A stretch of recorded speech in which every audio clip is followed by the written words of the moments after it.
Do you think it's an all or nothing? Like you can't at all have any type of AI? Where do you think the line is that we shouldn't cross? There's good reasons not to make me king even for a day. But if I were, I would certainly ban any AI being created that was above human level intelligence. In fact, I think that if I had my way about it, civilization would minimize it and treat it as if you were summoning demons. We have to summon the demon to do our will, then you have to be sure to do it in a specific way and to banish it and keep it banished most of the time, but that's not what's happening. Joe Allen, welcome to the podcast. Ed, very good to be here. Thank you very much. Yeah, I really appreciate you coming by. I guess you have an event tonight. That's right, at the Phoenix Lodge. The talk will be entitled AI and the War Against Humanity. Yeah, and so you have a really interesting book. I haven't read it yet, but I've heard good things. Dark Aeon. How did it come about that you decided to write something like that?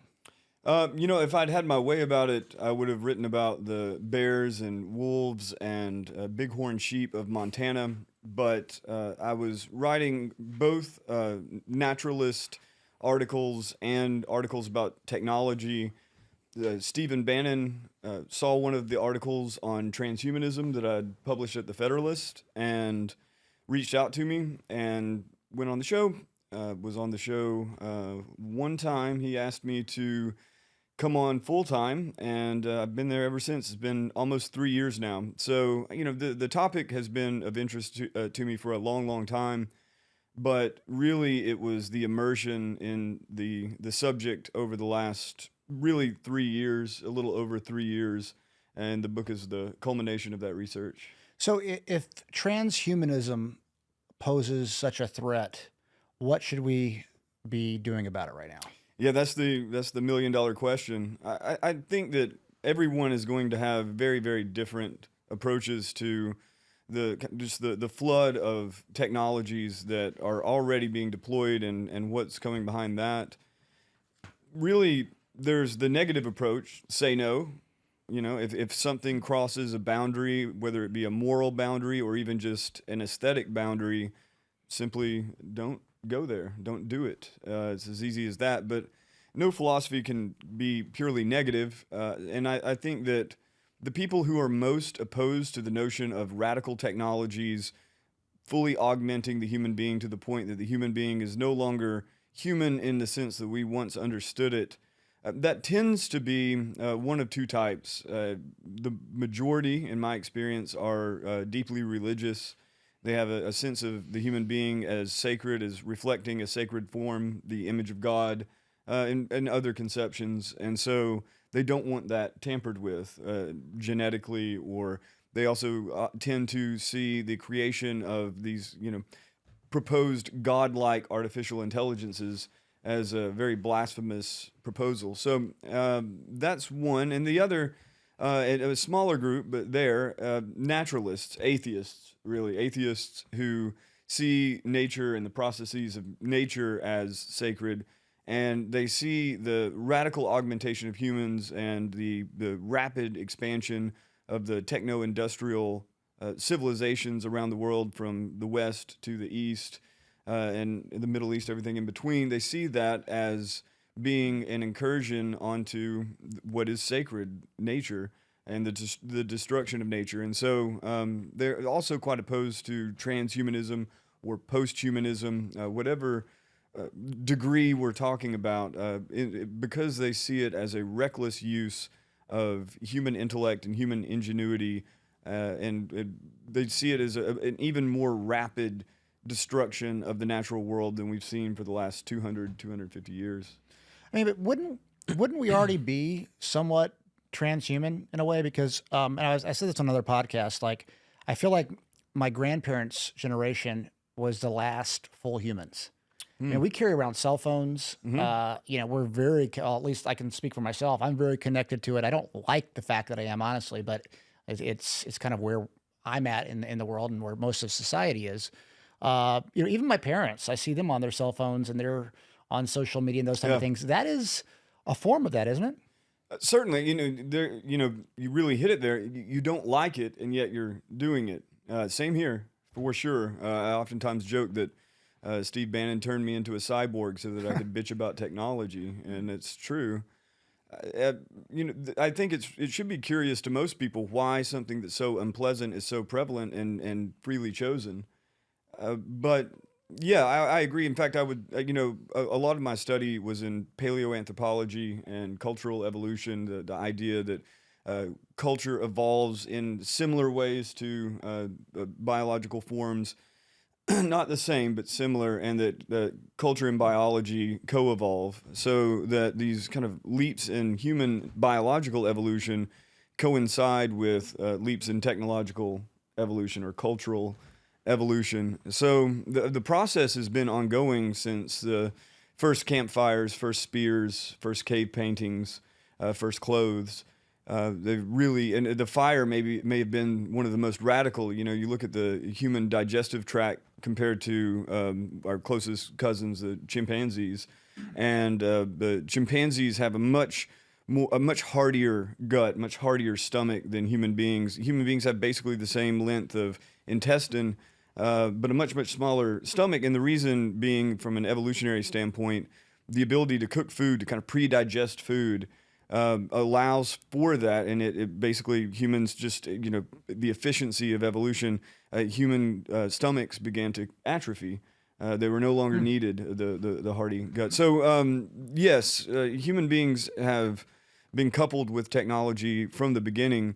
The question is, how fast are we going to go there, and how desirable is it? I mean, there are a number of ways in which biology and technology have co-evolved that have left human beings pretty weak. And I think that to the extent that we're in a transhuman age where the direction of evolution will be determined by human decisions and human intellect and thought and intuition and worldviews, we will have some really big choices in the coming century or centuries.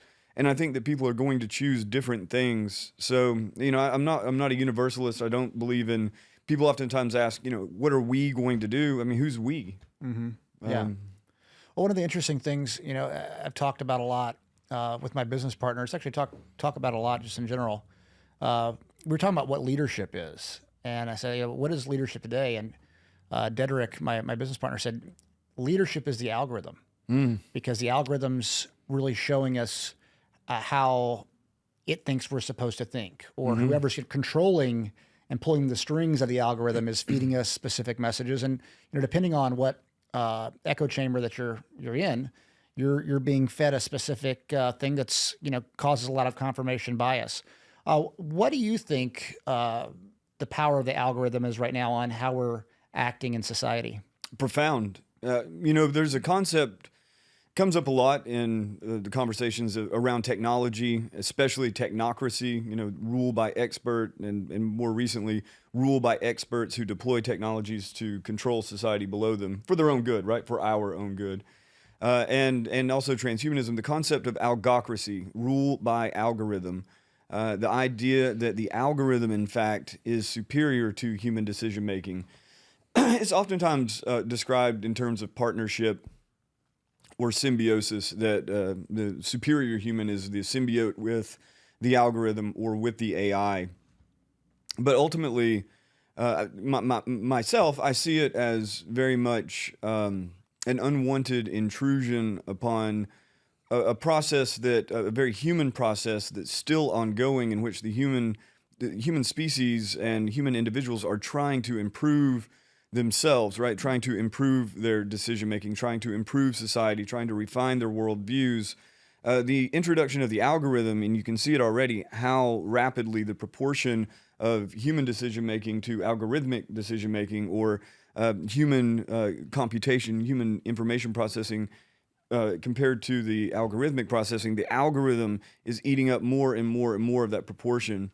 A lot of cognitive scientists or neuroscientists who really don't believe in free will, they think that free will is basically the output of a biochemical process that's completely out of our hands, kind of an illusion. You hear people like Daniel Kahneman talking like this, Daniel Dennett, Yuval Noah Harari takes his ideas from them. And one of the proposals is that the algorithm, because it's much faster than human decision making, it's more accurate than human decision making, and since human beings aren't really even making the decisions anyway, to merge with the algorithm, to become symbiotic with the algorithm, so that the algorithm is actually the primary driver of decision making. That's their desire. I see it more in terms of the creation of a kind of digital control grid in which the people who are deploying the algorithms, and to some extent even the more complex neural networks, the AI itself, is in control, and the human being is just along for the ride. The famous transhumanist Anders Sandberg described it when just discussing the negative views of technology, but it really struck me at the time. I've used it many times since. Described some of the fears around technology going back to the Victorian era, that human beings would atrophy as we coupled with the technologies. We become more parasitic than symbiotic. And it was described then in the Victorian era as human beings becoming like barnacles on a ship hull. And I think that, again, it's not going to be the same across the board. Some symbiosis will be more like, say, moss or lichen. That there will be much more of a partnership. And I think some communities will resist it to the point that it's just they're left relatively unscathed. Although I expect they will be a smaller number and probably disempowered. But yeah, the algorithm, the algocracy, an algorithmic society, we already live in it. And yeah, I find it to be aesthetically unappealing, and then coming from out of that, I justify it with philosophy that is philosophically unsound or, again, just undesirable. Well, we're talking about free will. And when we're talking about an algorithm, let's say specifically on social media that's programming people, I don't think most people even know that it's happening. And so, we really don't have free will to go against that. At least most people don't, because they don't know. And I've actually been thinking about this a lot lately. What can we do to keep down the programming in society? What can we do to, not brainwash people without them knowing? And, one interesting thing I think Congress could do when setting the laws is to, one, put a warning on Facebook, Instagram, Twitter. They need to get rid of TikTok, in my opinion. We can talk about that here in a minute. But and just have people's feed in the order of what people post that they follow, rather than being sent something meant to give a dopamine hit, which is actually making people addicts without knowing that they're becoming addicts to that, and would give us specific pecking order to where it's not programming. I know that sounds like we're interfering in business, but I feel like when we interfere in business, or rather when a business is doing something without the customer knowing, that is having a horrible effect on the world, it's really just protecting the citizens. What do you think about that thought? Well, first you would have to get the acknowledgement that it's bad, that it's undesirable, or that it's wrong, that it's harmful. More and more people come forward with in Congress, you even hear people talking about this a lot. Josh Hawley, Ro Khanna, a number of people in Congress speak about this, about the deterioration of society due to social media. So it's there, but it's also not exactly, it's not something that's taken for granted. And in fact, all of these politicians rely on that algorithmic system for their existence, as do the businesses that contribute to their campaigns. And as does the government itself in its analysis and tracking of its own affairs. So, yes, I mean, I agree. And I also think that would be better. It's interesting.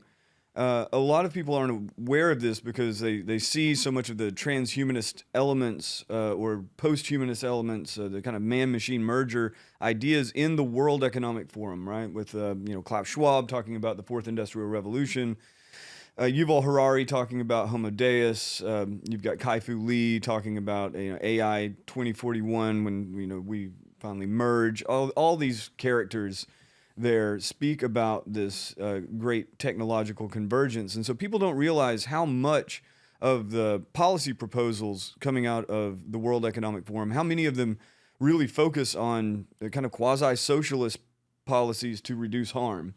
And I think that a radical libertarian or an accelerationist, like someone like Mark Andreessen, would probably say, or Peter Thiel would say, that you're doing a socialism on us. I agree, though. I think that to the extent that any product is doing obvious harm, it should be reined in a warning system or relaxation of the intense algorithmic processes to feed somebody what they want to hear, basically cultivate a dopamine hit addiction. It's all negative, but it's going to be very, very complicated going forward. California would probably be the first place to do it, oddly enough, just due to, you see all the safetyism there, even though it's the home of Silicon Valley, or maybe New York. Idaho would be the last, even though that's probably the most Luddite place, just due to the kind of political tendency towards big government, heavy-handed government, and not. But it is a solution, and it's something to argue about, and I think that that's also really, really important because there's not enough of that. Yeah, I mean, it seems like it's kind of being swept under the rug. You mentioned some people that are actually talking about it, which is good, but I found it interesting, and I love Rand Paul, but I found it interesting that he was absolutely against the TikTok ban. But when you have a Chinese entity, the Chinese government feeding your children algorithms, that seems like a threat to the country because it's programming the kid's mind in a way to think like the Chinese government wants them to think. What's your kind of view on that? I agree completely. It's, you've got the two elements. You've got the surveillance element, which is right in your face, including biometric surveillance. And then you have the manipulation, the psychological manipulation, the algorithmic cultivation of certain mindsets. And TikTok, it's been noted many times, TikTok's parent company ByteDance has a different TikTok. I can't remember the Chinese name, in China, and the algorithms tend to feed Chinese children educational content, Sure. uplifting content. China, in fact, restricts how long children can be online, recognizing those negative effects, even as they're pumping American children full of it and European children across the world. It's well known, and yet somehow, I think probably largely due to political commitments, a political philosophy of libertarianism or pro-business, but also probably a lot of money that's either directly or indirectly coming from China. But TikTok is probably the most ingenious social media algorithm because of its addictive nature and because of its ability to kind of sense and detect what someone's taste is and feed them that. But that's also the reason it should be, I agree, it should be banned completely. Yeah, it's interesting when I've made some of these points and, we run clips online. The comments are like, you just don't want people to know the truth. And it's, you want people, you don't want people to be free and information to be, shared easily. And I find it interesting because when we went on TikTok and we posted specific clips, 3 of the first 5 clips were taken down. What were they on? Well, one was on propaganda and how it's worked over the years. Wow. The other one was on kind of the end of different civilizations. And I forget what the third one was. They took it down Within 24 hours. Wow. And I can show you the screenshots because this is like 2 weeks ago. I haven't been on TikTok. Actually, I'm personally not on TikTok. They put the show on TikTok now. And yeah, the first, 3 of the first 5 were taken down. And they were all like, let's say pro-masculine, Christian values, nothing really it wasn't controversial. I wasn't talking about trans issues or anything like that, which I would like to in the future and have it on there just to give my free speech a shot to see if people align with it. But no, they took it down. That actually surprises me a lot, but not because, just because it is, TikTok, I don't use it, so I'm not familiar with it directly, but TikTok, a lot of the guys on the right, even guys, like maybe you would call them far right, that's kind of a bad buzzword, but they note how a lot of the things that would be pulled immediately off of Facebook or Twitter pre-Musk, Google also would limit the search for it. Things like the January 6th Capitol riots, the various arguments in and around COVID and COVID treatment, COVID policy, those would, by and large, remain up at TikTok while they were being taken down by American companies. And so that's a lot of the basis for that argument. But you also think about it in terms of Chinese interests. Yes. They have every reason to want both strict COVID policies in America to suppress economic prosperity and various other things. And then also they're going to want to foment rebellion against it. So, yeah, that's kind of what I was thinking when I heard those. I was like, it would benefit the Chinese government to have people upset about COVID, and it would benefit the Chinese government to push a rebellion against the United States government. So, what were the clip? What was that third clip, Warren? Do you remember what it was? Yeah, the third one was talking about Marina and Abramovic and the dark art. Yes, that's wild. Yes, that one of all things, very, very interesting. Yeah, 3 of the first 5, and they were going viral too. I mean, it was with. I remember seeing the. You sent me the screenshot, and we'd gotten 80,000+ views in a very short amount of time, and yeah, they clipped it, and we appealed it. They haven't responded. They said one was misinformation. Forget the other one. Forget what exactly they said, but it was something about we went against their terms of condition. Yeah, whatever their terms were. So who knows? Abramovic is interesting. If we can linger on her for just one sec, you've probably seen the HoloLens, the Microsoft HoloLens advertisement that came out on Good Friday 2020, or at least it was posted publicly on Good Friday 2020. So as everyone was locked down and churches were shuttered, Microsoft, in partnership with Christie's, the auction house, released an advertisement for a mixed reality art exhibit by Marina Abramovic. And it was corny and tacky. You had all these hipsters wearing Microsoft HoloLens augmented reality glasses, and they have the O mouths, and with latte encrusted around them, those types. And they're looking at this empty space, and suddenly Marina Abramovic manifests in a red dress, and it's creepy and it's weird. She's talking about, the title of the installation is The Life. And she's talking about how the art of the future will be pure transmission of energy, and that that after death, what remains is the art. And, in this state, in this digital state, I am made immortal. So, very transhuman in its orientation. And of course, you see the transhumanist and post-humanist elements in Lady Gaga, who is a protege of hers, and even maybe to some extent Jay-Z, although probably a stretch there. Yeah, I mean, what's crazy too is she was just named what is it?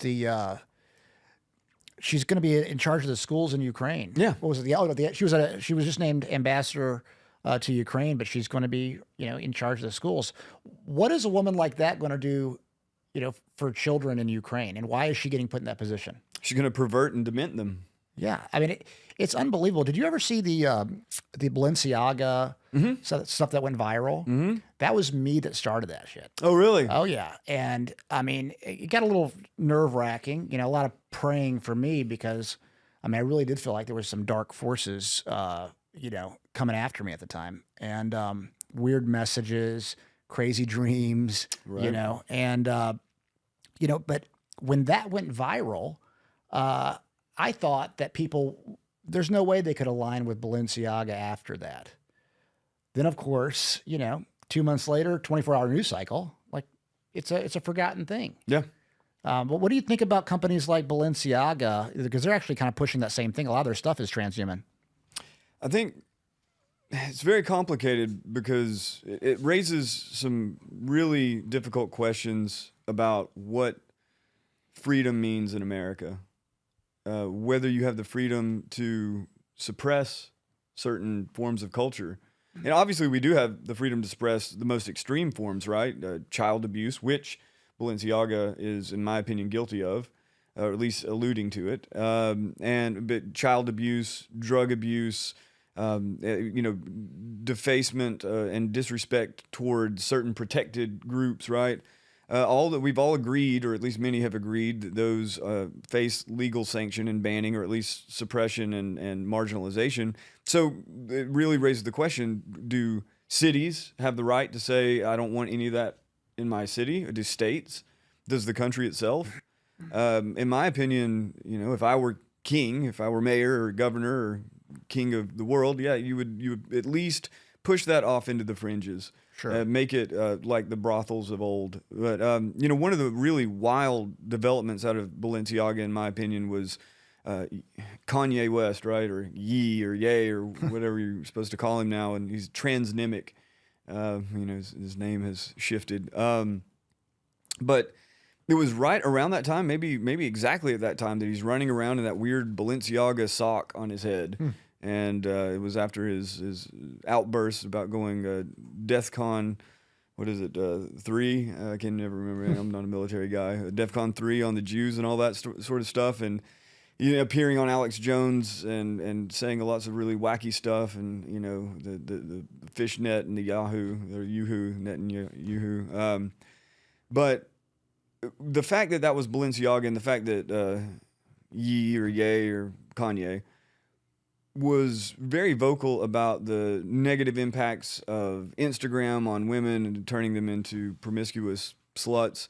And he's running around with that conservative kid that doesn't believe in dinosaurs, whatever his name is, or the Holocaust either. And it's just, it was a weird juxtaposition. I called it MAGA MK Ultra.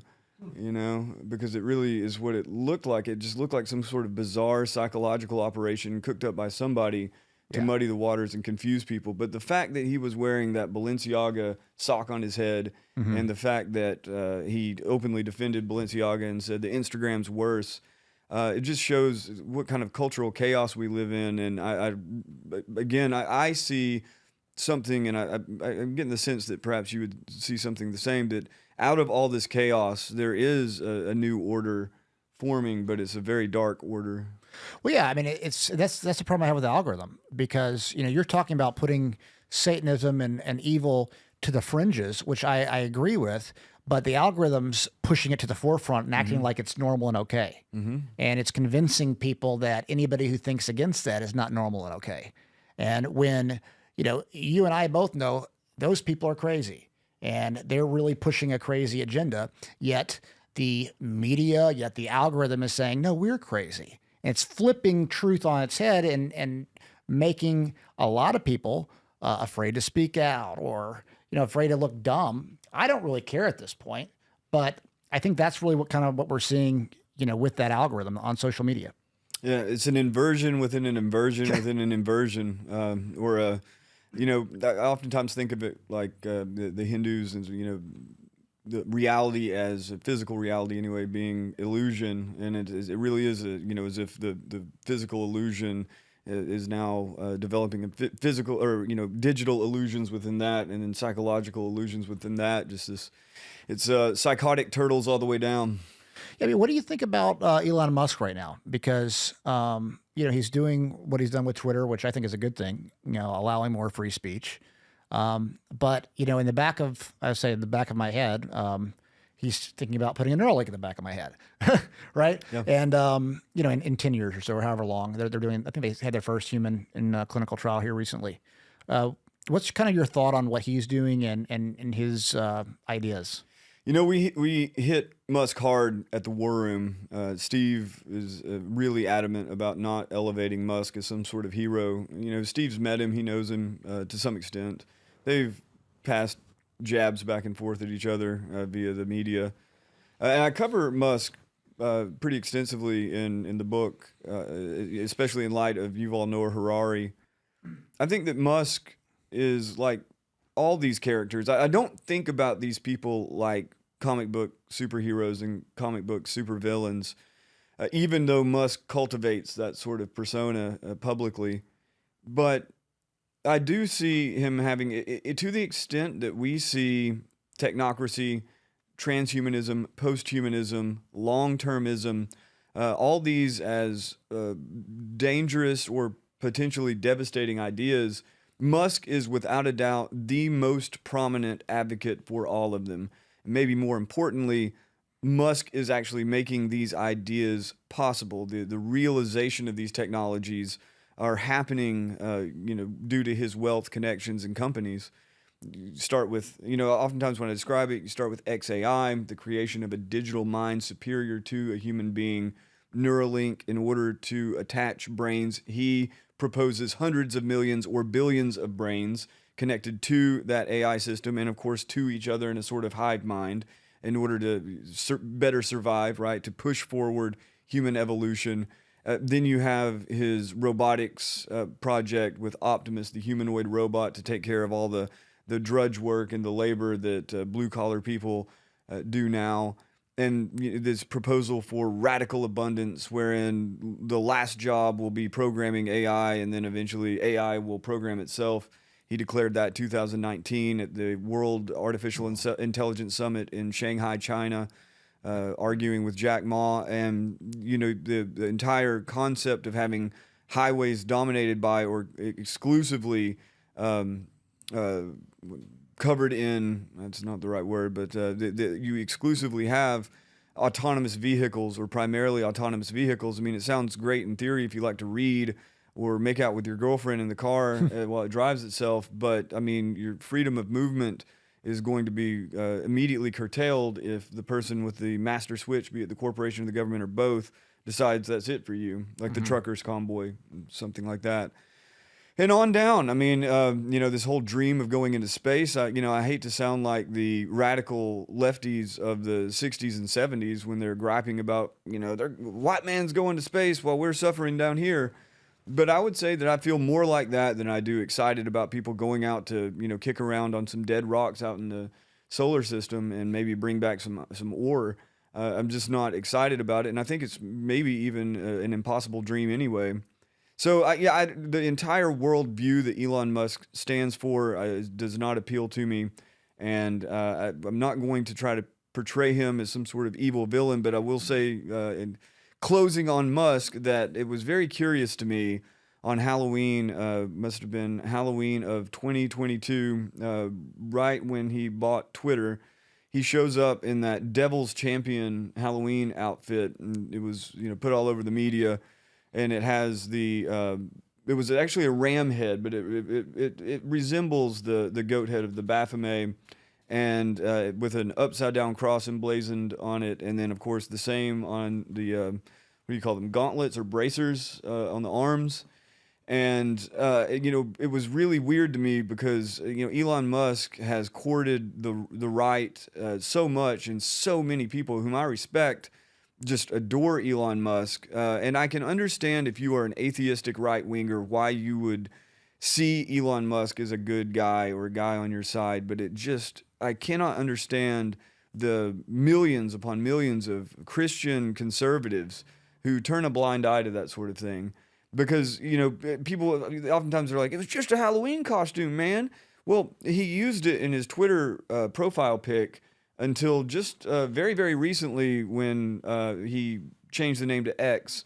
That sort of thing, I'm not trying to paint some sort of picture of a secret Illuminati in which Musk is employed to bring the right into Satanism, but in effect, perhaps in a kind of complex adaptive system sort of way, that's exactly what's happening, at least on a symbolic level. Well, that's some of the points that I've made in the past is that, I like what he's doing when it comes to Twitter and free speech. I like how he stands up against the radical left and those type of things. But if I were trying to take over the world and put a chip in everybody's brain, and let's say I had evil intentions, let's say, I'm not saying he does, but let's just say that he did. I would want to court the right, because you have the Christians on the right, for the most part. You have the group that has more values, more shared values within, that's very close to family. And, knowing that you can always go back to the left, but if you got the right on your side to begin with, it's a way to build a bridge in the Yeah. future, and it would be a good plan if that were his his intention. I don't know that it is. I do like a lot of the stuff that he's saying, and the other side of it is if we're barreling down towards transhumanism, whether we like it or not, do we want somebody that's kind of, I'm not going to say in charge, but at the top, that seemingly at least has certain shared values, that seemingly likes freedom of speech, that seemingly wants to fight against the radical left? What do you think about that question? It's better than the alternative, just a homogenous block of left-wing techno-fetishists taking over the world. But honestly, as far as the political spectrum goes, I think that, it's been described that in America there's the red tribe, the blue tribe, and the gray tribe. The gray tribe being technologists, Silicon Valley. And they don't really fit clearly in either. It's mostly libertarian, but they don't really fit in that. But to the extent that you can pinpoint most transhumanists, they tend to be libertarian. They tend to be on the right. They tend to be for personal freedom because they're, mostly billionaires who want to be able to create whatever technology and deploy it without anybody getting in their way. That would be Peter Thiel, Mark Andreessen. Musk is very much on that wavelength. Sam Altman, as lefty as he is in some ways, Sam Altman's very much like that too. Then among the actual transhumanist ideologues, Max Moore, who coined transhumanism, at least in the context of as we use it now, Max Moore is very much libertarian and is completely averse to the proposals at the World Economic Forum, for instance. He was very angry at me, or he let me know that he did not appreciate being in the same book as a lot of those characters, or at least that I didn't make a clear distinction between him and them. And in retrospect, I probably should have, even if it doesn't mean that I agree with him. So as far as it goes, those who want economic freedom and personal freedom and morphological freedom, as they say, that's most of the people who are developing these technologies, who own these companies. That's most of them. And then, insofar if the we, right, if the we is Christians, if we are the traditionalist West. Interestingly enough, a lot of these guys have, like underneath them, you have all of these pro-technology Christians, everything from evangelicals to, you even have the Vatican talking about how to harness AI in ethical ways that it doesn't do harm. In fact, the first conference that the Vatican had in person after the pandemic was on artificial intelligence, a massive conference, multiple days.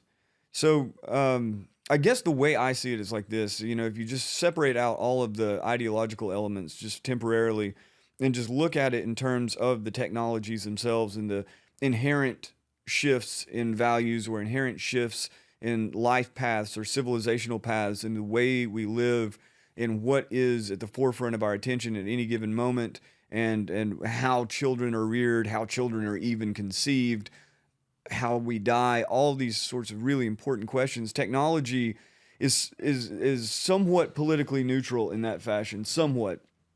And so if we're rocketing towards a singularity in which artificial intelligence is destined to become more intelligent than human beings and more capable, if we're rocketing towards a future in which you have no clear distinction between human and machine, in some way, it really doesn't matter if you've got libertarians, right-wingers, even conservative Christians leading that charge, or if you have, Fruit Loop leftists and liberals and communists doing it.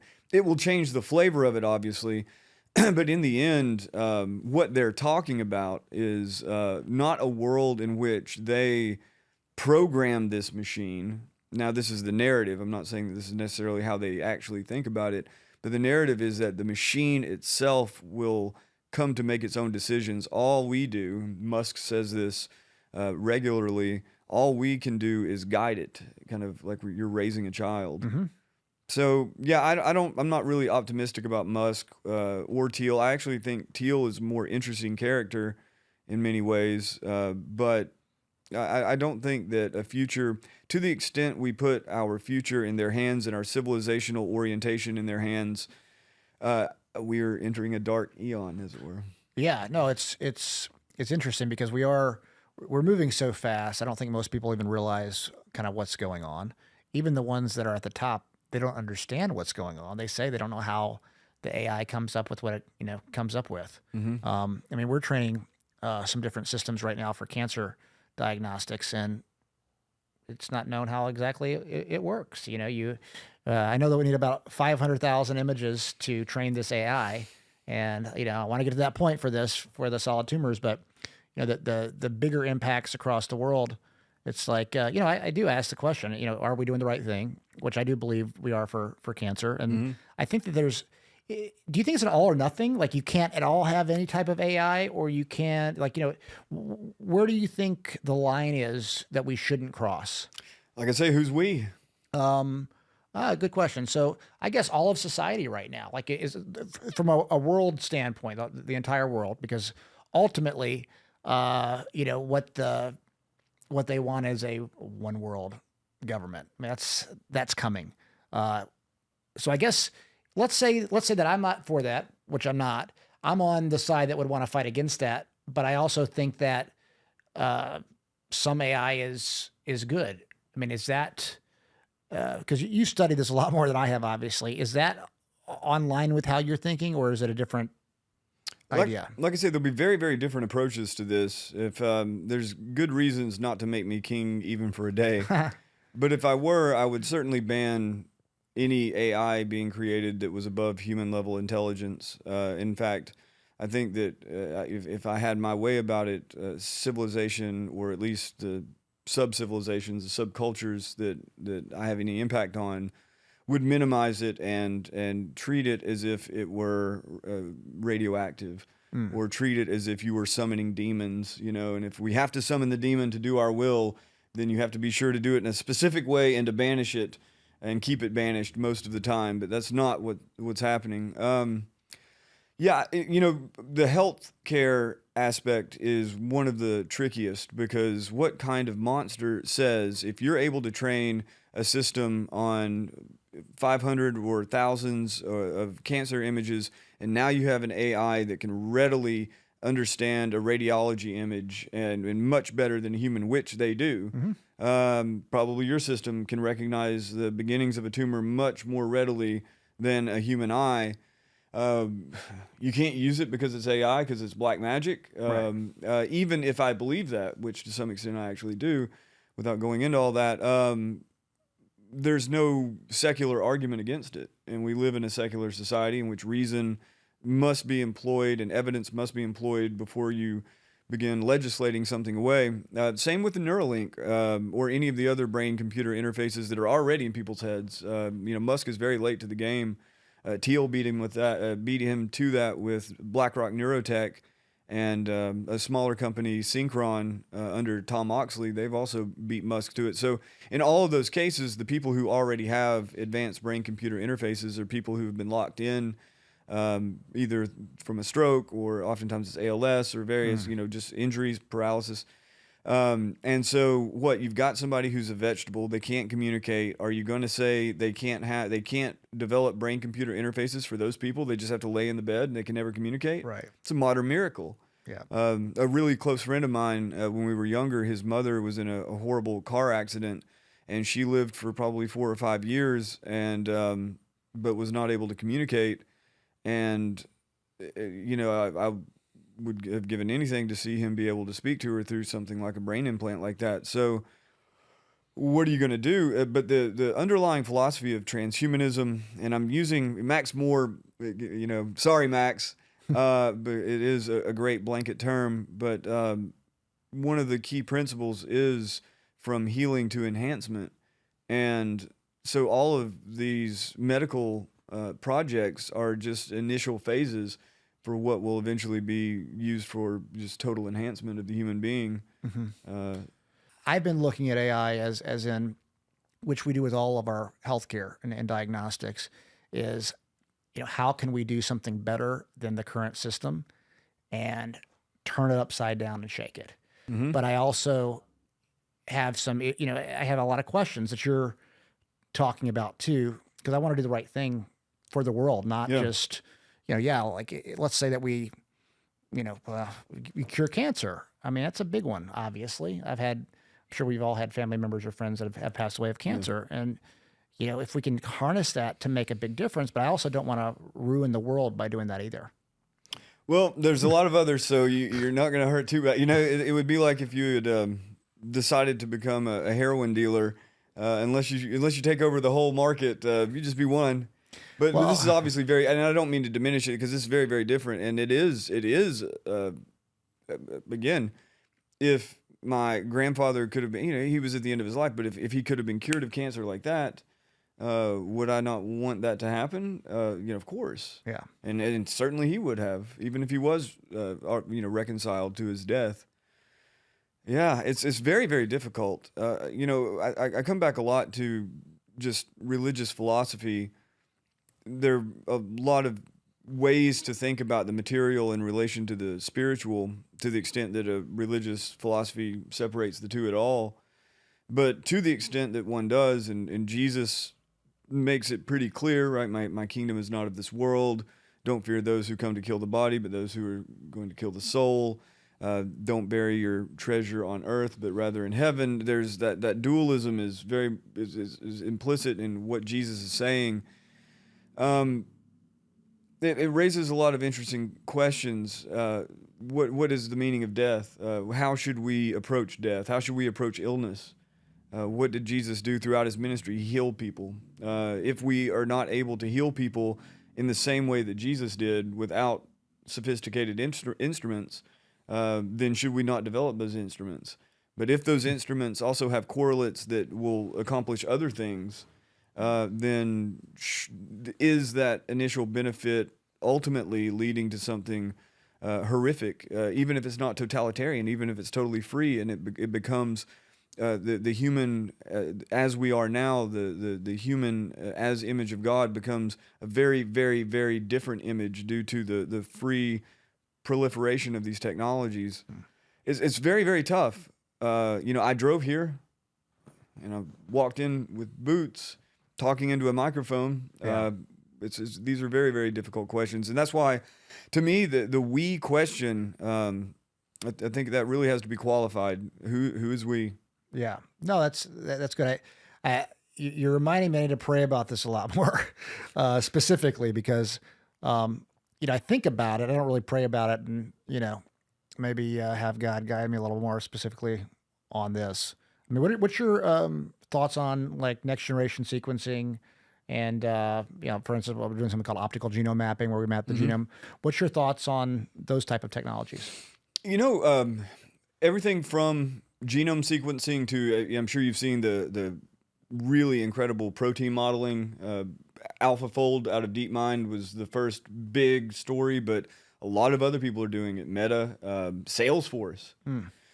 And then, of course, the modeling of biological systems, modeling the human body, modeling ecosystems, modeling the cosmos. It would be impossible. We would never understand the relationship of stars within galaxies and the relationship of all the galaxies to each other were it not for advanced computer modeling. So it's a lot of times I think of it in terms of mysticism versus magic.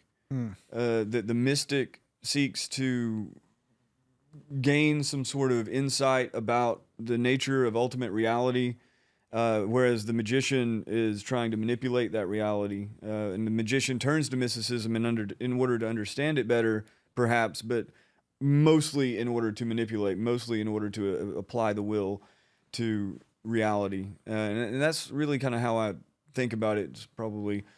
If I was Catholic, my priest would tell me I was a heretic and probably send me to the pyre. But and I, to the extent that this sort of materialist mysticism of science occurs, I think it's very beautiful. It exposes corners of the universe, even tiny little corners within us that are just absolutely extraordinary. And to me, the world that it reveals reveals the hand of a creator much more so than the more random processes. But that world it reveals has very much obscured or overshadowed the many worlds, the many visions of the world beyond that religion hands down to us, the symbols that direct us towards a super material or supernatural realm, that largely science in the modern era has come to just simply replace that. And so that knowledge came with a tremendous cost. And then to the extent that we're just specifically to genome sequencing, to the extent we're sequencing genomes in order to better manipulate the genome and create new types of organisms, and this is done on the regular in biofoundries, new types of organisms to put in the food, in the soil, in the air, so on and so forth, or entirely new animals, or maybe a better way of putting it, to create very different versions or subspecies of animals, which, you know, people, they're working towards that right now, and then turning it in on us, creating very different types of people. I think we're definitely playing with fire, but since the first cavemen, I guess we've always been playing with fire. So, yeah, I know it's interesting because, you know, one, there's a few thoughts on what you just said that reminded me of a few different things. Number one, I think that the government, whoever's pulling the strings, is trying to replace God with science. Science is the new God, and I think we saw that over the whole COVID thing that we were going through. I mean, I was speaking out from the beginning, and I took so much heat. I got shadow banned, all this stuff on the internet, and but I was reading the models initially when it first came out. There was one out of Oxford that was very, very accurate at the time, and actually, Ron DeSantis actually hired a couple of those people to be on his consulting team in Florida after a little while. But then you had the Ferguson at Imperial that was putting out there were going to be 2 million deaths. His modeling actually had a lot less people getting COVID, but it had a lot more people dying, a higher mortality rate. And but as it was going, you know, they were suggesting that the assumptions in these models were actually science and factual. The assumptions were factual, especially because they were just posting on the headlines in the news the assumptions of the worst case scenarios. And, you know, it was being proclaimed as science, trust science. If you don't trust science, you're an idiot, trust science. Like, well, wait a second. You know, this science is based off assumptions. This is not like science as in this is what it is. This is a moving type of science. There's different types of science, of course. So when I saw that, and then I saw the whole mask debacle, you know, then I saw the whole close everything down, flatten the curve. It was all BS.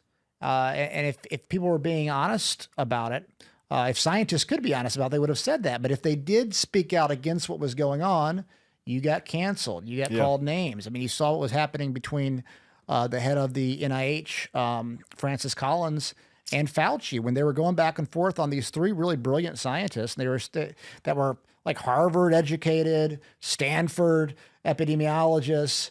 And they were just demonizing them. Bhattacharya, Yes. Koldorf, and the woman. Sorry.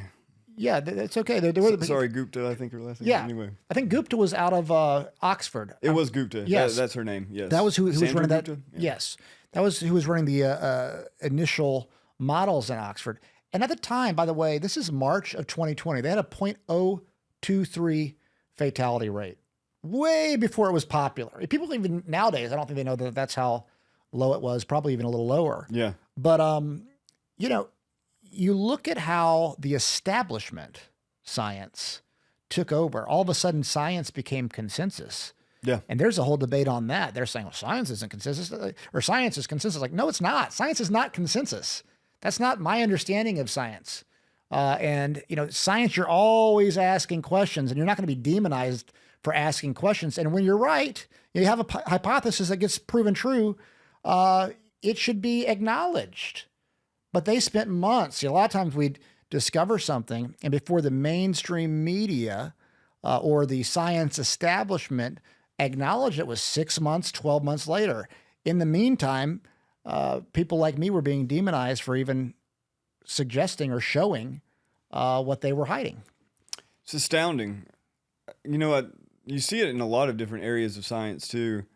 Obviously, with climate change, I'm actually very much pro-environmentalist, and I think that human beings should do everything possible to restrain our impact on the environment and allow ecosystems to flourish as best as possible alongside us. But, and I'm honestly, and people hit me on this all the time, I'm not convinced that that human caused global warming isn't happening. I just simply don't know. I'm just totally agnostic on it.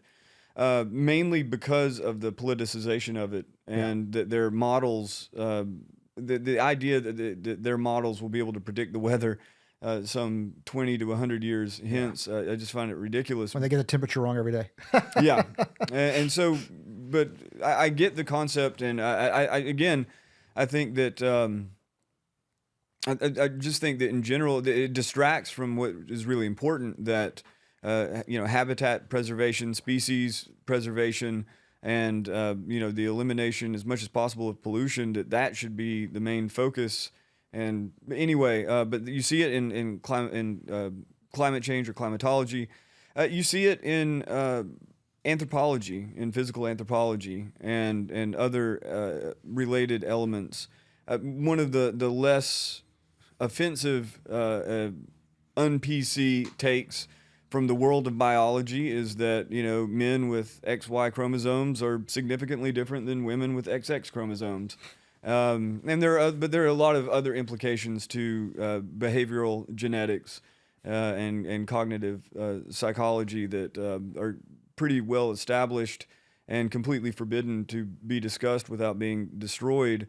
And that's a long-standing kind of tyranny of the science, and lots and lots and lots of other things. So, and I would say that in general, like scientific materialism forms a kind of soft tyranny within the sciences, so that some of the wackier, more crackpotish researchers who are into parapsychology or any other scientific pursuit that allows for non-materialistic causation, to look for causes that may be coming from outside of the system, that's just laughed away. Like creationists and all of that, or intelligent design, that's all just laughed away. Now, I also think that evolutionary theory, as the kind of standard or dogmatic evolutionary theory, neo-Darwinian evolutionary theory, just basically looking at mutation, natural selection, and the various ecological relationships, that is a much more coherent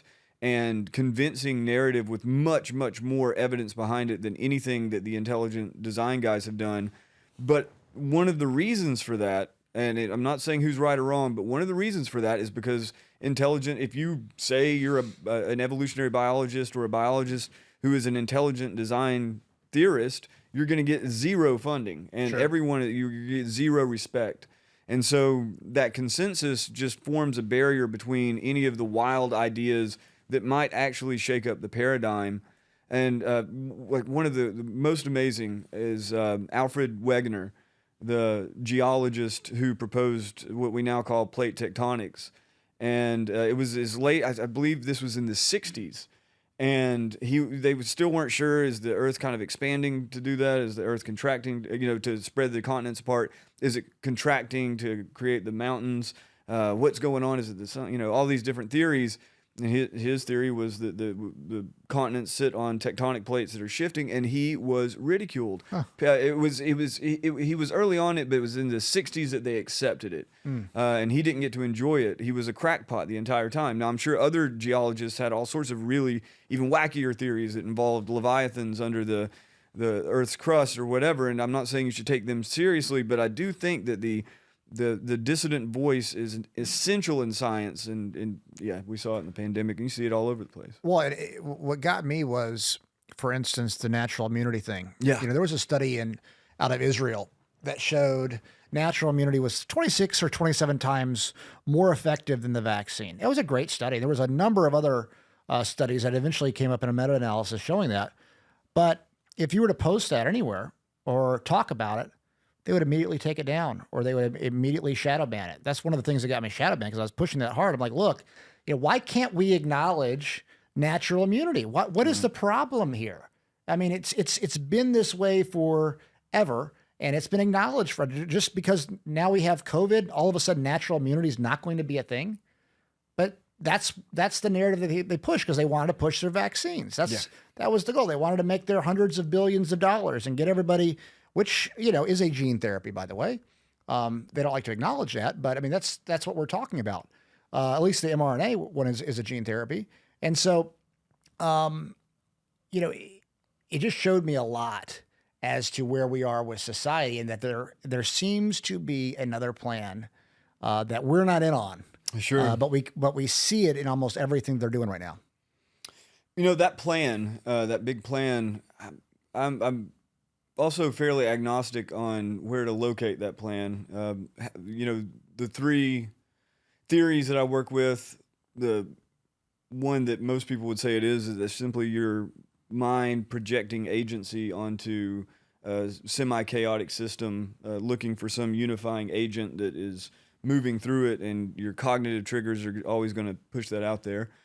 The second is that there's a cabal of, it's a singular cabal or multiple like small cabals that really do control everything, and they are guiding us towards a one world government, or they're guiding us towards a transhuman future, or they're guiding us to wear, I don't know, dresses or whatever.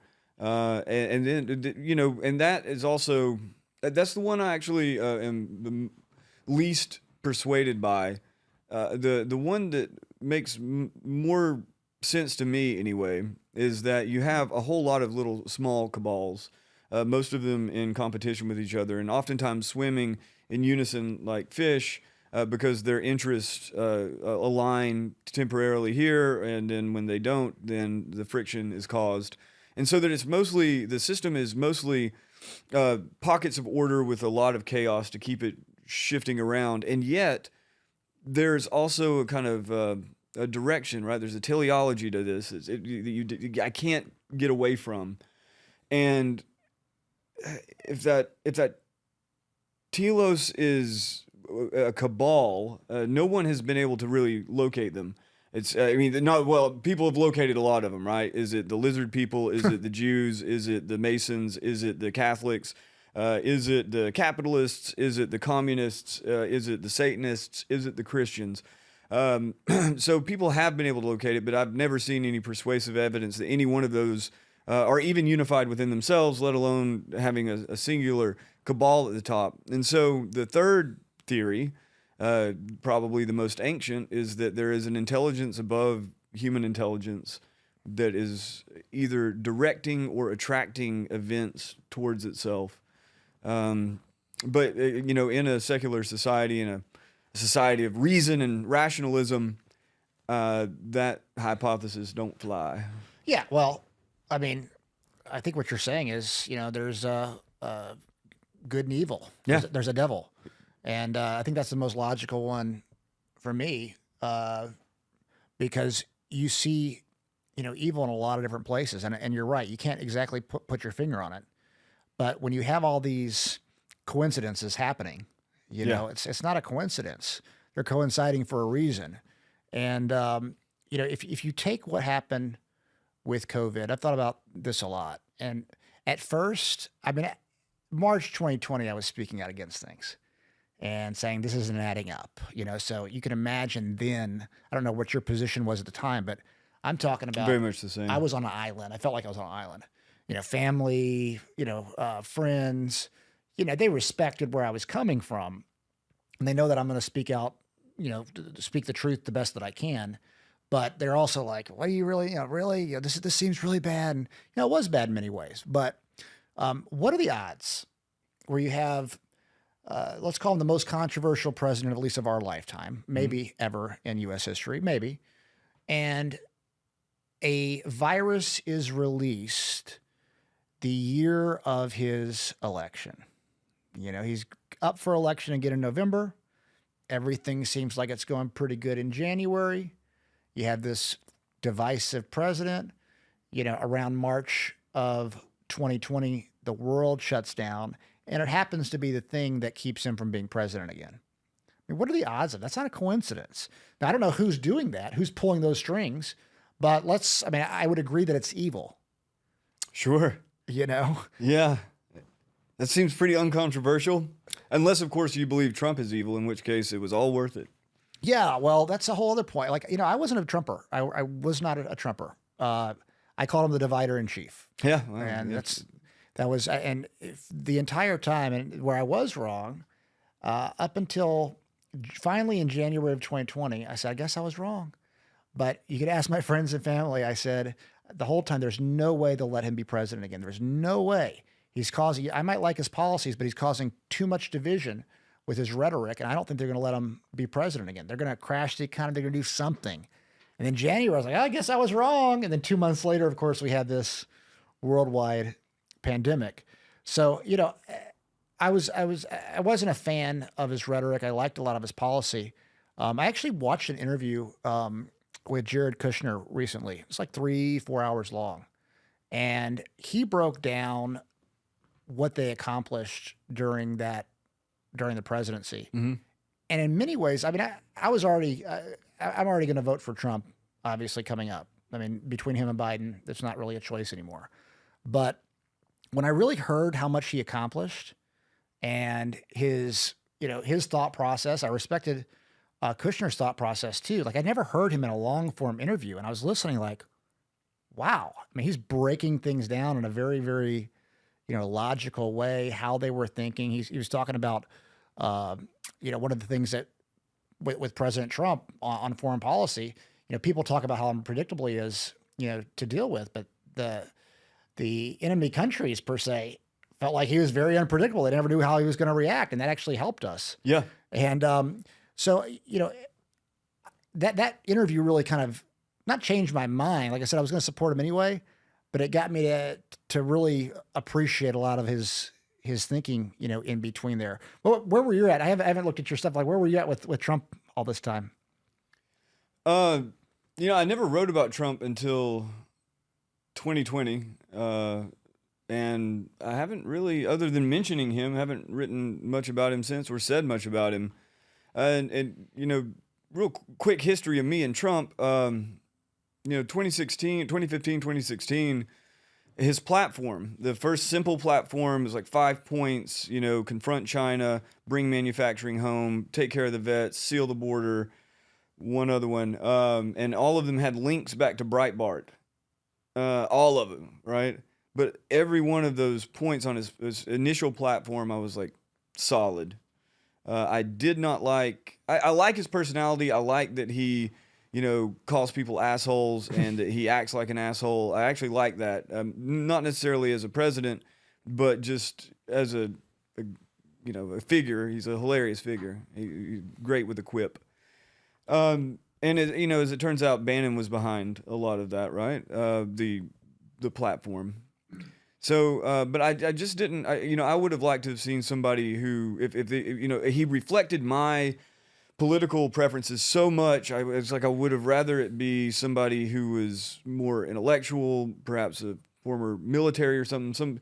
I had a cartoon in my head that I would have preferred. When I watched his inauguration speech, I think American Carnage, I believe it was called, man, I was just feeling it. In fact, like it was like a single tear, like the Indian looking at the paperwork, like a single tear came out of my eye. And I was in Boston at the time, watching my colleagues in academia melt down like children while talking about him being a big baby. It was so weird. People weeping, like having cry circles, hugging each other. And that really, like, as the year wore on in 2016 and into 17, and watching everybody freak out and watching the worst. I mean, he summoned demons out of the liberal left and the sort of normie right that exposed them so much. I couldn't help but appreciate it. And I'm going to tell you something a comparison I made early on that none of my friends like this, even my lefty friends that are left, that remain. He reminded me a lot of Anton Lavey. And, You know Anton Lavey, Church of Satan? Yes. Now, I'm not saying that Trump's satanic. I'm not like, what's the guy's name? Donnie Darko or Donnie Darkness or something. The guy who believes Trump's the Antichrist on the internet. It's just actually quite funny. He puts together all this numerological stuff showing that Trump is indeed the Antichrist. It's hilarious.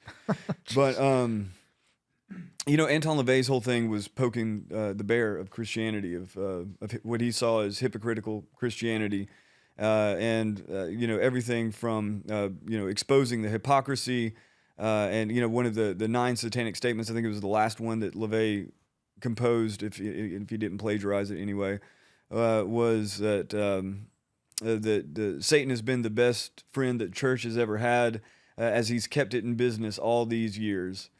And you know, Trump, that dynamic that LaVey was trying to point out of the sanctimonious religious orthodox establishment and the guilt that they bore for all the sins that they were accusing the witch of and the scapegoat of, and throwing that on them, on the you know, the demon, to excommunicate it somehow while still being able to maintain their own sins, right? In the Catholic Church, as we've seen, as you know, I think it's a beautiful, wonderful institution, but the pre-scandal has shown there was a lot going on in there.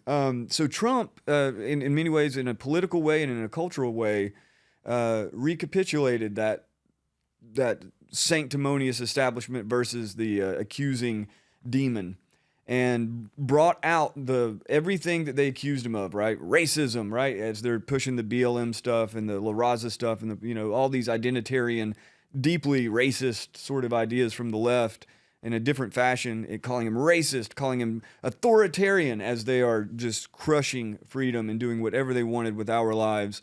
You know, calling him greedy, calling him, you know, some sort of oligarch or something, while it was the entirety of the left had the majority of the oligarchy behind them, and just so on and so, warmonger, all that stuff. Like everything they accused him of, they were in fact guilty of, but they were able, for their constituency, the people that listened to them, they were able to offload all that sin, and all those people who felt all those same things were able to offload that onto Trump and drive him out like a scapegoat, you know?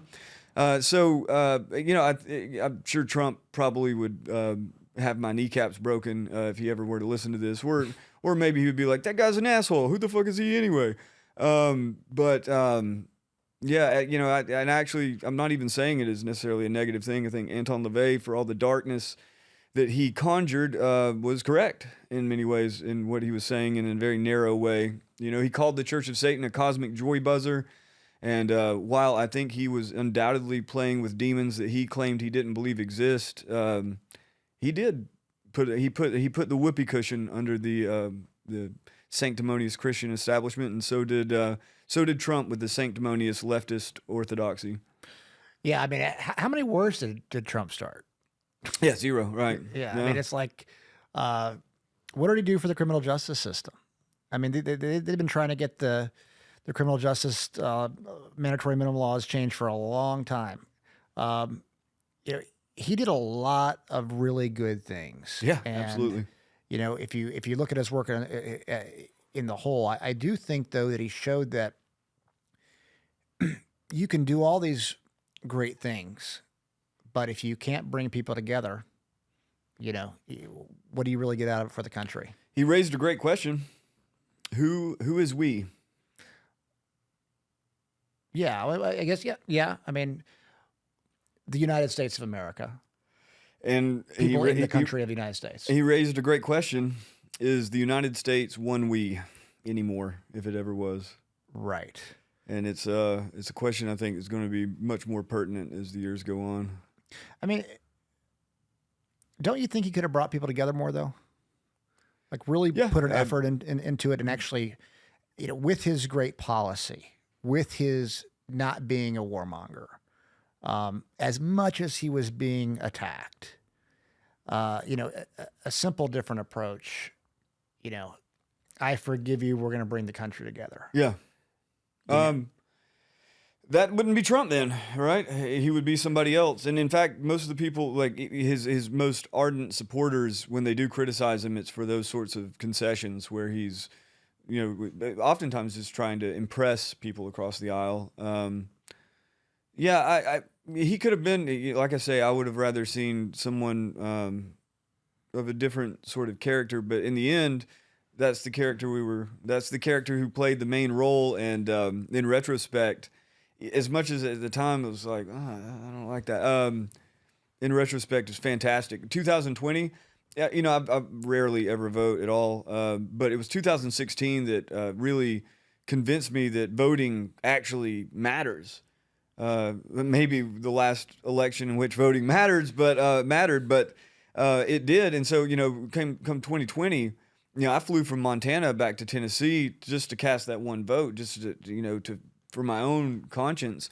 I wrote an article about it for the Federalist, and, you know, whittling away even more friends, and which is, you know, whatever, are those even real friends? But and you know, I was 100% behind him because, you know, in retrospect, looking back on that first term, I agree with you completely. His policies, by and large, were fantastic, and I think just as a leader, as a decision maker, I never liked the dopiness. I really didn't, as a with the kind of face that is out to the world from our country, our symbolic leader. Never liked it, but in retrospect, it was exactly what needed to happen. You know, Bannon oftentimes calls him an imperfect instrument, a bull in a china shop to wreck the administrative state. And you know, I really appreciated it now. I mean, 2023, boy, do I miss it. But maybe these things just have to go this way to some extent. I mean, I don't know how much is authored in the stars and how much is just bubbling up from the quantum chaos, but it almost feels like that all of this had to happen, at least something like this. Well, you think about, you know, the attacks from the left. I mean, he conjured up a lot. Yeah. I mean, the Russia investigation, when that first happened, by the way, I got programmed by the media to think that it was true. You know, at first I'm like, I mean, it was the first time really that they had come after him like that, you know, with these, you know, big investigation, and it's on the news constantly. And my thought was, pretty logical thought, we couldn't have this many organizations saying this is what's going on and it not be true. Finally, when it came out with the Mueller investigation, that was pretty much all BS. Yeah. Like, whoa. I mean, that was very telling right there, because that was their shot. And, you know, from then on, how can you trust the mainstream media? They don't even acknowledge this. They still try to say there was something with him in Russia. There was nothing with him in Russia. There's, like, the investigation, if there was something with him in Russia, he would have been indicted ultimately. Once again, look at Trump's lies. Yeah. He's a liar. Right. You know, and then you got 50 former Intel agents and officials, and I think even a director or two signing the statement that the laptop it was Russian misinformation. It bears all the hallmarks of Russian disinformation. Yeah. What surprises me is not so much, I mean, we've always known that the establishment lies, and we've always known that our intel agencies manipulate, or at least certain sectors of the intel agencies manipulate public discourse on the regular in other countries and in ours. What drives me out of my mind are all the otherwise intelligent people that I know who have, in essence, been programmed to hate Trump as if he were a scapegoat, as if he were Satan himself. And they somehow think that Trump, you know, lying about the size of the crowd gathering at his inauguration is more important than them lying about the nature of that laptop, you know, or them lying or at least supporting the Mueller report, or, you know, any of the other many distractions and outright fabrications that the kind of left liberal and rhino right orthodoxy, their power and legitimacy rest on, and they can't. It's not that they won't. It's as if they can't. It's as if free will isn't even there. Even with acknowledgement of the Steele dossier. Yeah, I mean, that's incredible. I mean, they don't care. They don't care. And you were talking about earlier, I think you mentioned that if Trump is evil, then, you know, we can create lies and stuff, and it's worth it. Yeah. I mean, that seems like what the mentality is. I believe they think Trump is evil. I think they absolutely believe he's the worst person ever. The question is, if the media has the power to attack somebody just because they think that they're evil and do whatever they can, not just the media, let's call it the establishment. What happens when they think you're the same way? As it's said many times, and I agree with it completely, they're not just coming after him, they're coming after you. You know, this is like what you see happening to Trump, you're next. And maybe not everybody, probably not most people, but there you see with January 6th, they're more than willing to make some examples of anyone who steps up. And you just never know when your number's going to get pulled. And if it does, they can make things very uncomfortable for you if you're around at all. Yeah, I mean, we're seeing it constantly. I mean, what they're doing to Trump right now, he's got 4 indictments. Yeah. Facing hundreds of years in prison. The thing that's going on in New York with him, with the fraud case, is incredible. The judge ruled before he even had a trial. You know, I mean, and the valuation on his home, they said, it's between 18 and 28 million. We all know that's complete BS. You know, the details I haven't followed, but to the extent that I have, I mean, you know, at some point it becomes kind of mind-numbing. You know, it's obvious what's happening. Yeah. Even if, let's just say that he is guilty of some of it, right? Knowing the degree of corruption among those who are accusing him of this, you know, treasonous, illegal activity, it's just very obvious that, kind of that dynamic of guilt and innocence it operates on the basis of power and consensus as much as anything else. So that you're kind of all looking around and you're like, everybody kind of skirts the rules here and there. That's the way politics works. That's the way business works. And in fact, I think to some extent, that's the way it should work. I don't think everything should be legalistic and ruled from the top down, but you turn a blind eye to what the guy next to you is doing, what your allies are doing, and you hope that they do the same to you. But the minute you fall out of favor, suddenly you're evil incarnate. You saw like Trump with all of the establishment, by and large. Some people hated him, yeah, but for the most part, most people, you know, they saw Trump. Yeah, he's a businessman. He's an American. You know, whatever. He's a liberal, right? He's very much a liberal, sexually liberal, economically liberal, you know, racially liberal. He's a liberal. It always was. But the minute he came out with even just like a moderately right wing, and you know, people pointed out all the time, like his right wing views were just Democrat views a decade and a half earlier.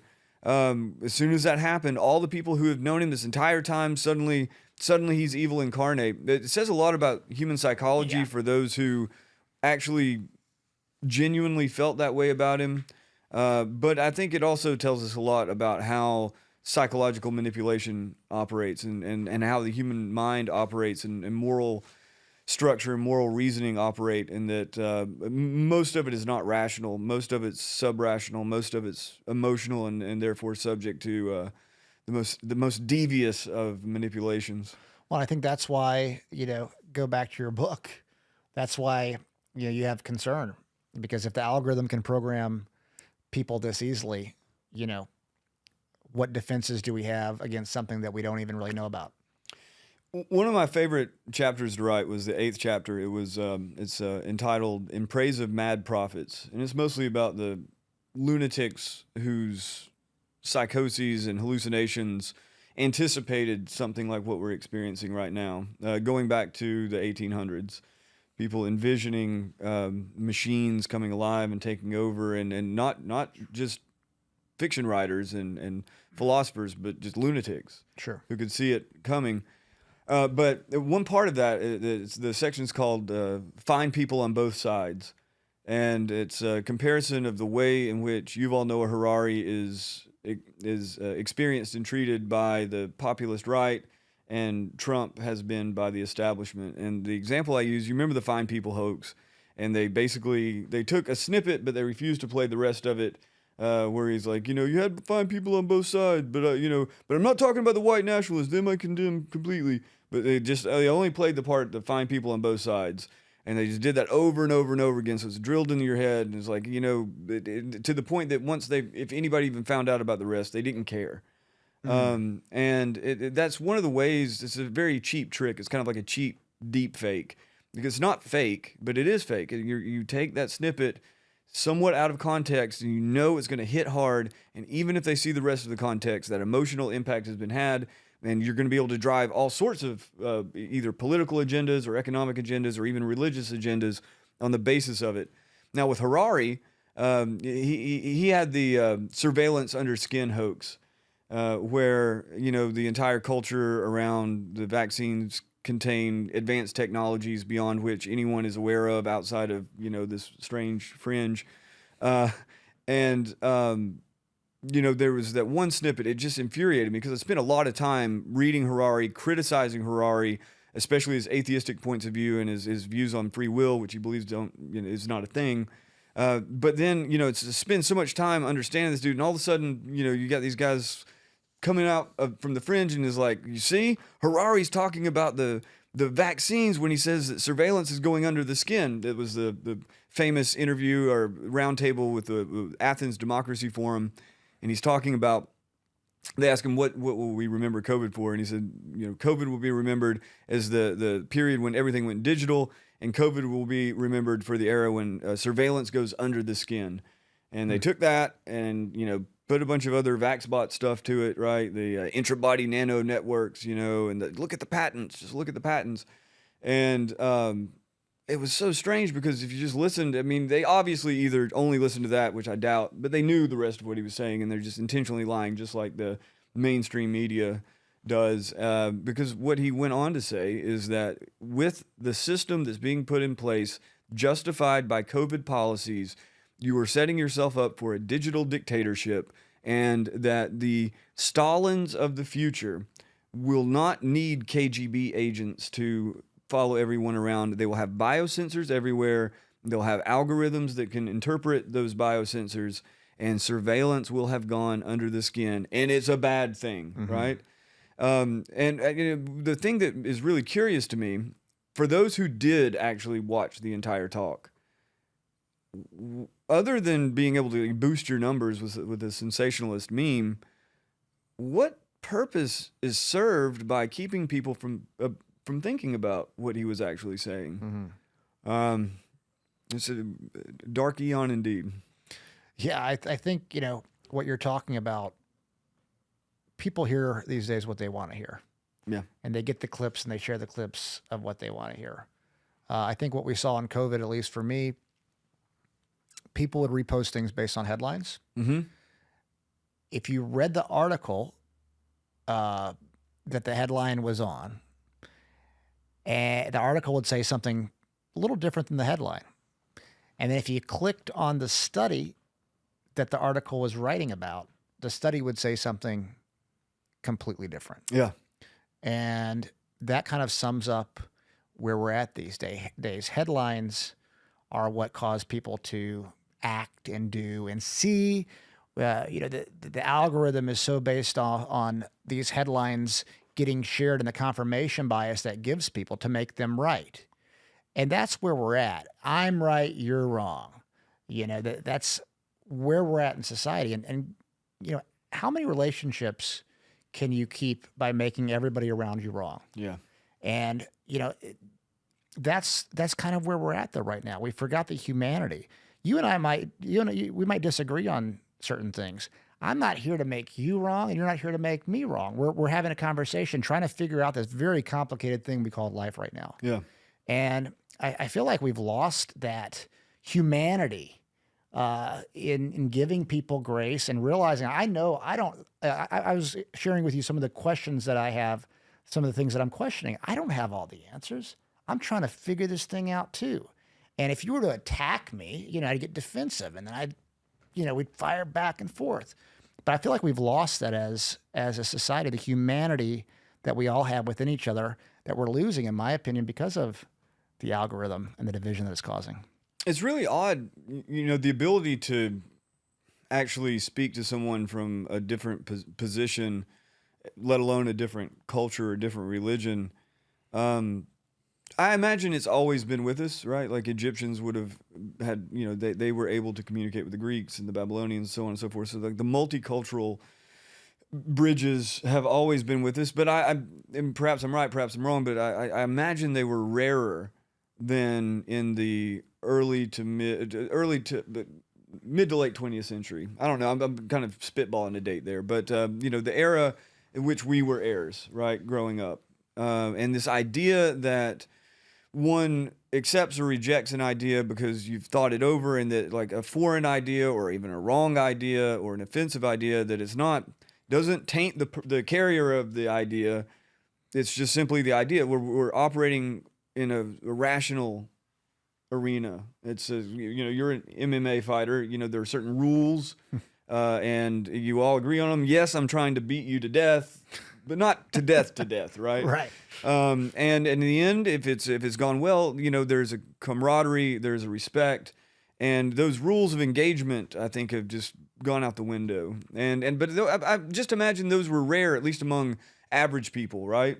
Mm-hmm. There was kind of a peak, and now we're in this weird era where it's returning to what, again, this is what I imagine most people to be like, kind of atavistic, very intensely tribal, not completely isolated, obviously. Tribes have always traded, but a certain degree of distance and a certain degree of like, that's disgusting.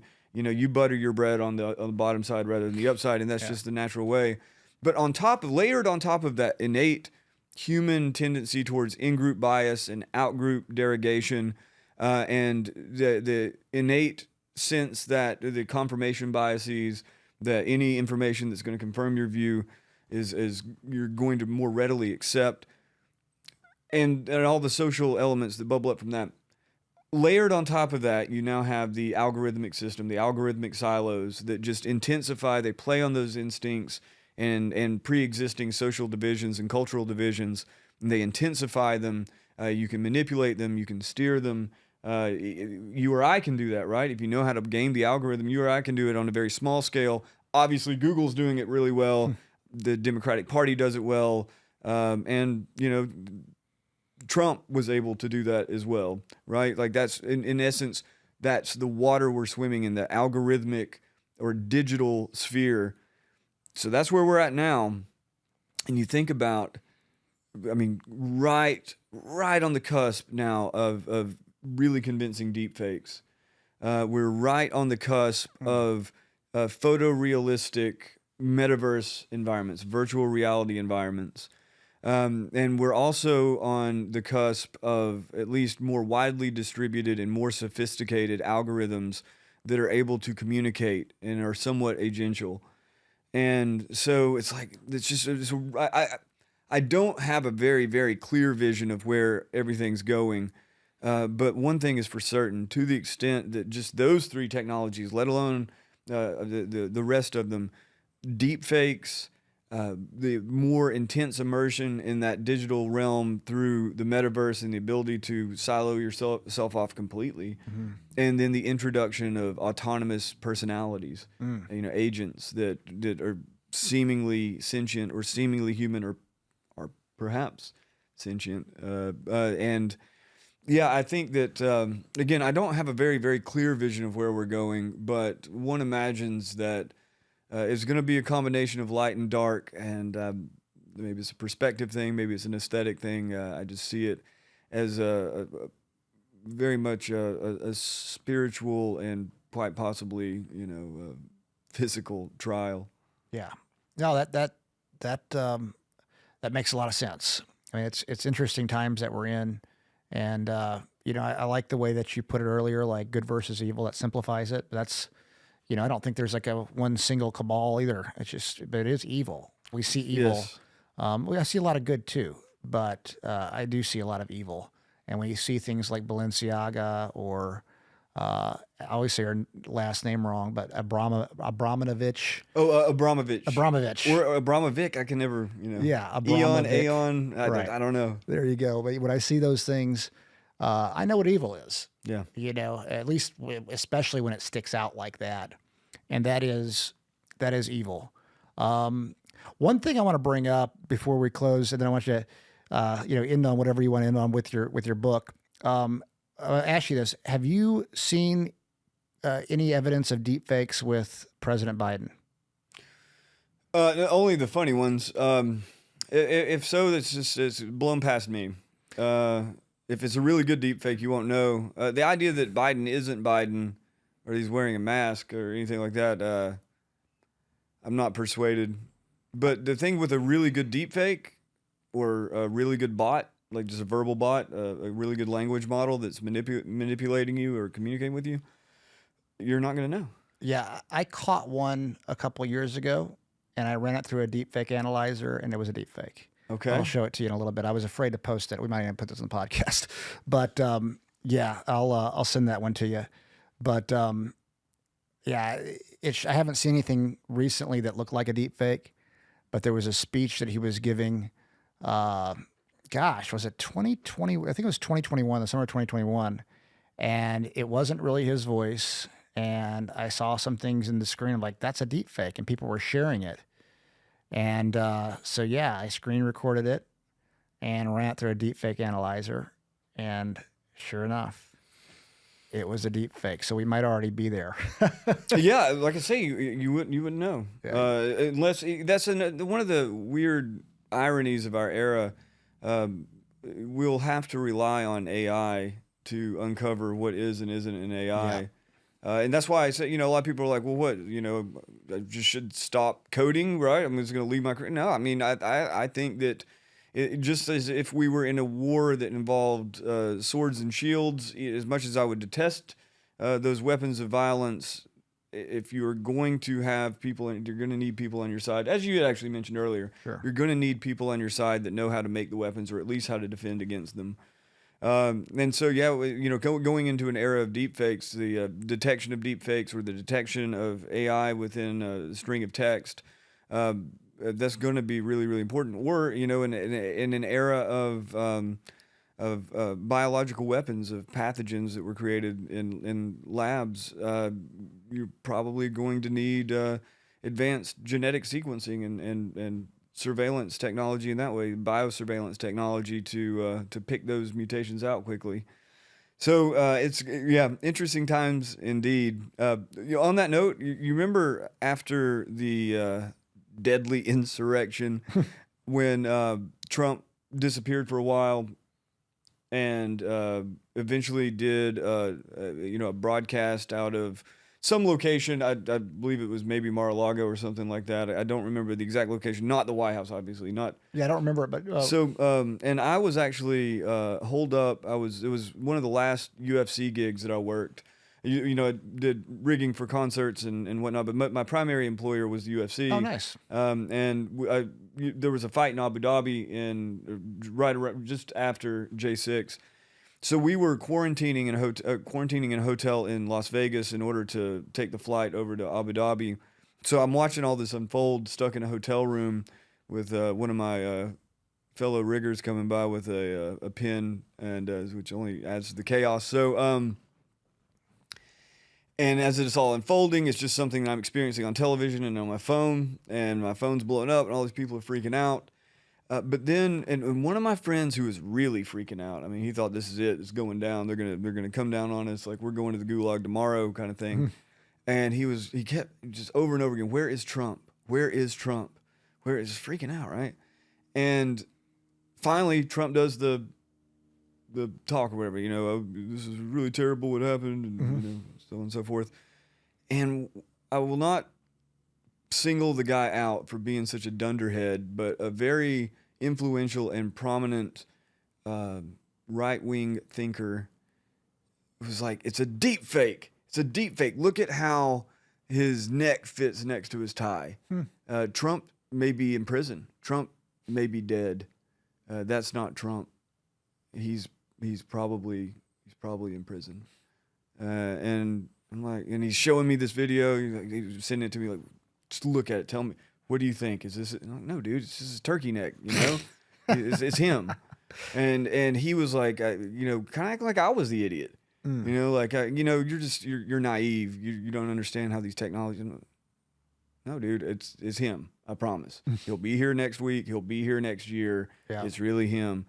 And it was just really interesting to me because, while I really don't care for this certain right-wing thinker who makes a number of other kind of idiotic observations about things, it was also strange that he would go that far, right? Like that we already were seeing a kind of reality collapse, and now, I mean, I think, yeah, without a deep fake detector, hell, I mean, half of what I think I know maybe isn't even real. Yeah. By the way, can I get that software from you? Is it free? Is it open Yeah, source? yeah. Well, actually, I'll send it to you. I'll take it with me. It'll be like I'll end up like those the COVID people who they test it for COVID everywhere, Yeah. and I'll be like everywhere I look, I'll see a deep fake. Anyway, Well, you can do. I actually found it online, and I tested it against other videos that were real, and I tested against other known deep fakes, and it was 100% accurate. Then I ran that one through. It was said 98% deep fake or 99% deep fake. So I screen recorded. I'll send you the screen recording so you can see the whole process and what the speech is. When you hear the speech, you'll get it. When you watch the video, like it's pretty obvious to me. That's what caught my attention. Actually, somebody was posting it as knocking Biden, and I was like, that's not even Biden. That's a deep fake. And sure enough, the White House had put that video out. Then I had chills. what? Yes. And then I'm like, whoa, that was put out by the White House. And yeah, I get chills even talking about it. And then, yeah, I was trying to disprove myself in every way because it freaked me out so bad. And what he was saying.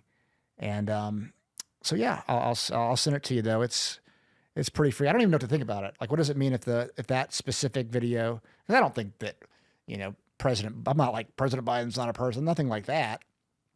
And I'm still not convinced. Well, you know what? In 5 years, we should reconvene on this very topic and see if we have any idea what's real. Yeah. I wonder. Yeah. A lot of technologies, a lot of over-promising with technologies. Deep fakes that's been a thing for a long time. Yeah. And the threat of the deep fake has been a thing for a long time. But man, the ones that I've seen that are like goofball deep fakes, they're getting better and better, and those are cheap, right? Yeah. That's cheap software. No telling what the CIA or NSA or anybody like that has, to do. In closing, what would you want people to learn from your book or understand, or what questions would you want people to have when they get done reading your book? The question should be, where do I go now? What do I do? That's supposed to be what you answer at the end of the book, which I do give, by the way. I give a totally eugenicized cultural genome for the reader at the end. Eugenicized to my preference. And if they want their minds and behaviors to be eugenicized by my mimetic strain, then knock yourself out. But I can't promise it's going to work for you. But the book is it is about this period of rapid technological development and reckless deployment, radical adoption, and the philosophies underpinning them. And what I really tried to bring out of it is the spiritual and or religious elements, some of which are openly declared, the declaration that we are creating gods via algorithms. Some of it being more observation. A good example would be a very old one, Fritz Lang's 1927 film Metropolis, the satanic fembot.